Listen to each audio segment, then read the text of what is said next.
नहीं जाओ मंदिर तो मत जाओ, ठीक है, मत जाओ। हम बोले मंदिर जाओ तो तुम बोलो टाइम नहीं है, क्या बोलोगे? टाइम नहीं है। मंदिर जाओ, टाइम नहीं है बाबू जी, मत जाओ, नहीं जाओ तो। लेकिन जिस दिन तुम फंसोगे ने उस दिन तुम जाओगे उसके मंदिर ने, तुम कहोगे भगवान घनी उलझन चली रही जिंदगी में, थोड़ा निकालने भगवान माहिती थी बेटा बेटा का टाइम नहीं है यार, जा। कि तुमको उसके लिए नहीं है तो उसको तुम्हारे लिए है। उसको तुम्हारी जरूरत नहीं है, तुमको उसकी जरूरत है। और इसीलिए सनातन धर्म खतरे में है। वो विधर्मी लोग चाहे हाथ का कुछ भी काम हो, लेकिन शुक्रवार को मस्जिद में नमाज अदा करने पहुंच जाते हैं अपने हाथ का काम छोड़ करके। और हम हिंदू होकर के मंदिरों में 5 मिनट की आरती में खड़े नहीं रह सकते हैं। तो मैं सत्य कह रहा हूं, तुम्हें सनातनी होने पे शर्म आनी चाहिए। फिर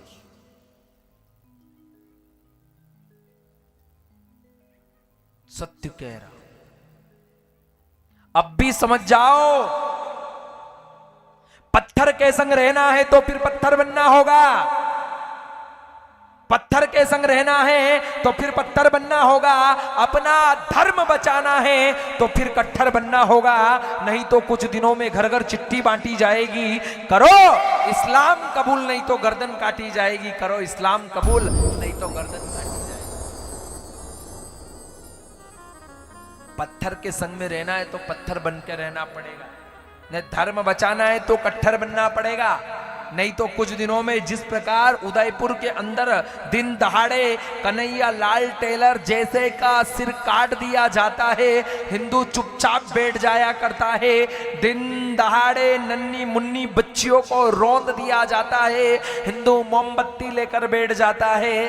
बैठने से कुछ नहीं होगा, सनातनी को जागना पड़ेगा। अब बैठने का समय नहीं, अब जागने का समय है। और अब एक चीज छोड़ देना कि हिंदू मुस्लिम भाई भाई, ये चीज तो छोड़ ही देना, हिंदू हिंदू भाई भाई है। क्योंकि एक बात का ध्यान रखना कि गाय को पूजने वाला और गाय को काटने वाला भाई भाई नहीं हो सकता है। गाय को रोटी देने वाला और रोटी को गाय के साथ खाने वाला वो भाई भाई कभी नहीं हो सकता। कट्टर बनो।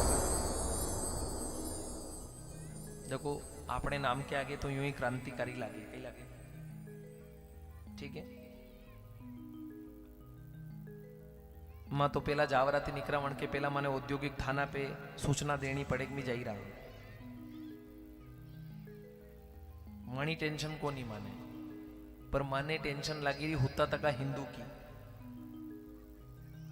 बांग्लादेश ने देखिल दो नहीं यहाँ पे कई परिस्थिति है, वनाकन पैसों भी थो, सब कई बड़ी बड़ी मल्टिया थी वनाकन, कई है अभी।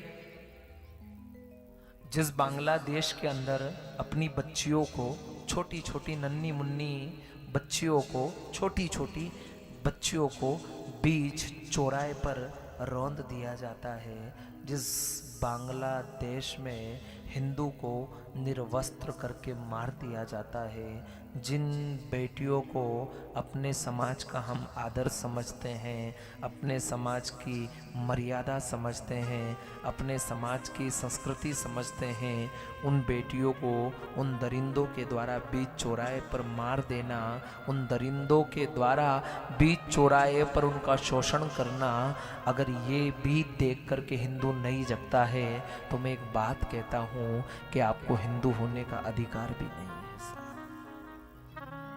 स्थिति तो देखते हैं आप कभी। माना आपने द कश्मीर देखी होगी, जो पंडितों के ऊपर हुआ अत्याचार देखा होगा। माना तुमने सोच लिया होगा कि शायद बनी बनाई हुई पिक्चर हो सकती है ये।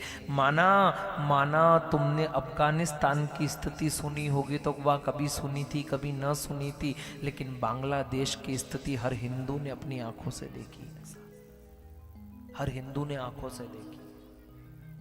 और फिर भी हिंदू नहीं जाग रहा है। फिर भी आप अगर सनातन धर्म में एक जगह पर आकर नहीं बैठ सकते हो, फिर भी आप मंदिर नहीं जा सकते हो, तो हम सत्य कह रहे हैं, आप बहुत सोए हुए व्यक्ति लगते हो हमें।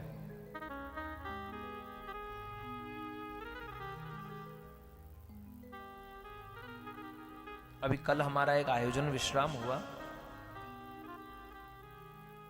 बोरदा नगर में, जावरा बोरदा, जहां पर निशुल्क 5 बेटियों का विवाह था। गरीब बेटियों का 5 बेटियों का विवाह कथा के माध्यम से किया हमने। कल उनका विवाह हुआ 5 बेटियों का। उपहार में भी सब कुछ प्रदान किया उनको। 5 बेटियों का विवाह हुआ इस वर्ष।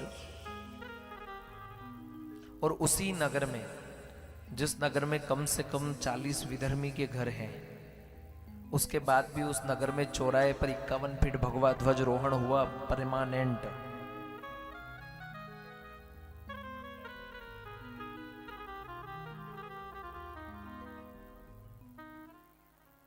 महाराज, छोटा सा नगर है वो, ज्यादा बड़ा नगर नहीं है। ज्यादा से ज्यादा मुश्किल से मुश्किल उस नगर में हिंदुओं के घर होंगे 250,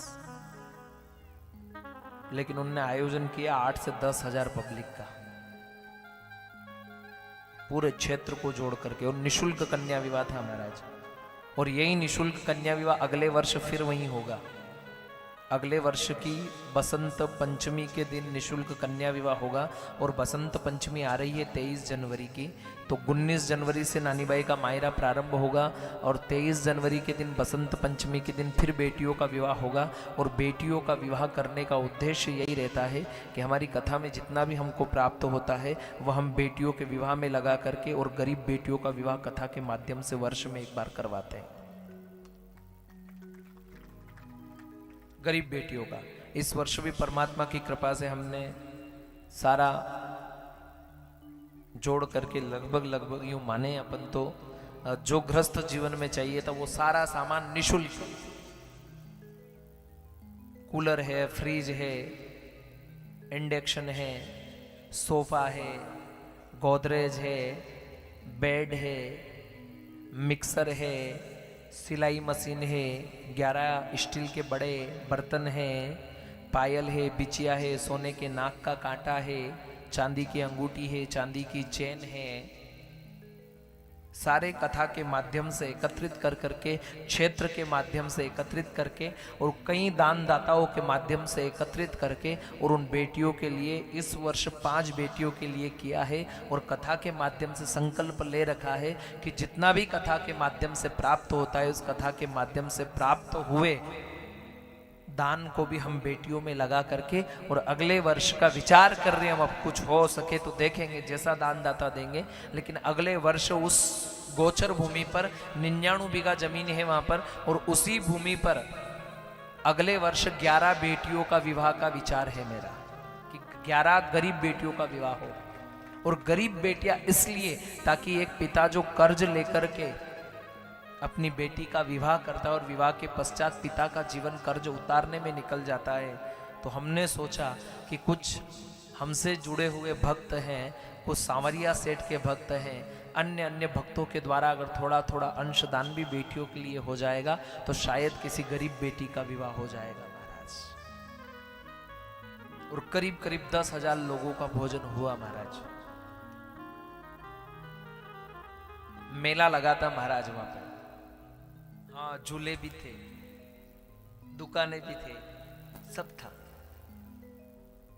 और हम ये नहीं कहते कि सिर्फ मेला झूलों का लगे, हम तो ये कहते हैं कि हमारे इस क्षेत्र के माध्यम से, जावरा कोई आपसे दूर नहीं है, जावरा बोरदा जावरा में ही है वो, है ना, लेकिन हमारे क्षेत्र के माध्यम से, कथा के माध्यम से ऐसी बेटियों का विवाह हो पाए जिन बेटियों के पिता की स्थिति बहुत कमजोर है, आर्थिक स्थिति बहुत कमजोर है, ऐसी बेटियों का विवाह हो पाए, यही हम प्रण लेकर बैठे हुए हैं बस, है ना। कहीं को लगता होगा महाराज के कथा कमावा को उद्देश्य वैश्य के, लेकिन साहब नहीं है, व्यवसाय नहीं है हमारी कथा, लेकिन हमारी कथा में जो प्राप्त होगा, आप इस वर्ष तो नहीं पधार पाए, लेकिन कभी अगले वर्ष आप एक बार, हमको आपसे नहीं चाहिए कुछ भी, लेकिन एक बार आप पधारना, वास्तविकता एक बार देखना, आप देखकर कहेंगे कि वास्तविकता कुछ अच्छा हो रहा है।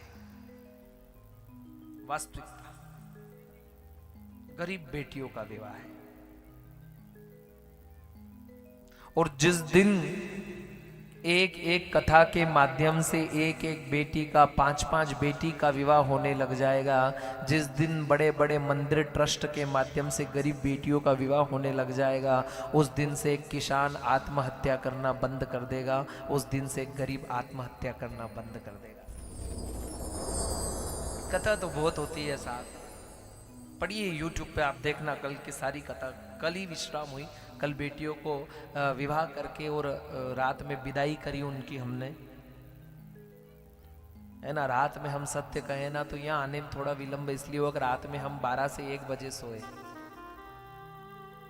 और सिर्फ कल ही नहीं, कम से कम 2 महीने हो गए हम रोज घर पे 12 से 1 बजे पहुंच रहे थे, और 1 से तो सुबह 6 बजे 7 बजे 8 बजे के बीच में आराम करते थे और फिर निकल जाते थे। 3 महीने से दौड़े बेटियों के विवाह के लिए, और इसलिए दौड़े कि वास्तविकता आज हमारे दौड़ने पर अगर कोई पिता कर्ज से बचता हो ना, तो सत्य कह रहे हमारा दौड़ना स्वाभाविक हो सकता है, हम दौड़ सकते हैं क्योंकि हम अभी नौजवान हैं, हम दौड़ करके बेटियों के लिए कुछ कर सकते हैं। चाहे उन बेटियों को हमारी बेटियां समझे या हमारी बहन समझे, अगर एक एक जिम्मेदारी एक एक व्यक्ति भी उठा लेगा ना, तो किसी न किसी गरीब बेटी का विवाह हो जाता है महाराज। अपनी बेटी के लिए तो अपन लाखों खर्च कर लेते हैं ऐसा, और ये नहीं कह रहे कि नहीं आ रहा है ऐसा। हाँ, अगले वर्ष की भी तैयारियां चालू हो गई इसी वर्ष से। कोई कह गया है कि टेंट हमारी तरफ से, कोई कह गया है कि एक बेटी का उपहार हमारी तरफ से है, कोई कह गया है कि भंडारे में लगने वाला आटा, कोई क्या कह रहा है, कोई क्या कह रहा है। देने वाले बहुत है, लेकिन बस एक चीज है, हम तो इतना चाहते हैं कि सिर्फ उस क्षेत्र की ही बेटी नहीं, हम तो प्रयास करेंगे कि अगर अपने नगर की भी बेटी अगर कोई ऐसी गरीब होगी तो हम वहां विवाह करने का प्रयास करेंगे, ताकि किसी गरीब बेटी का घर बस जाए। आपके नगर की भी बस उस पात्रता में आनी चाहिए। भरे हुए को भरना हमारा उद्देश्य नहीं है, जो है पर्याप्त है, और वो सोचे कि हम भी वहां करें, तो ना साहब, आप क्या वहां करो, आप तो एक बेटी का और खर्च उठा लो। लेकिन हाँ, एक एक हिंदू को ये करना पड़ेगा, तब जाकर के हमारा सनातन जग पाएगा साहब। हमारा सनातन धर्म बचाना है तो कहीं ना कहीं सनातन धर्म के कार्यों में आगे आना पड़ेगा।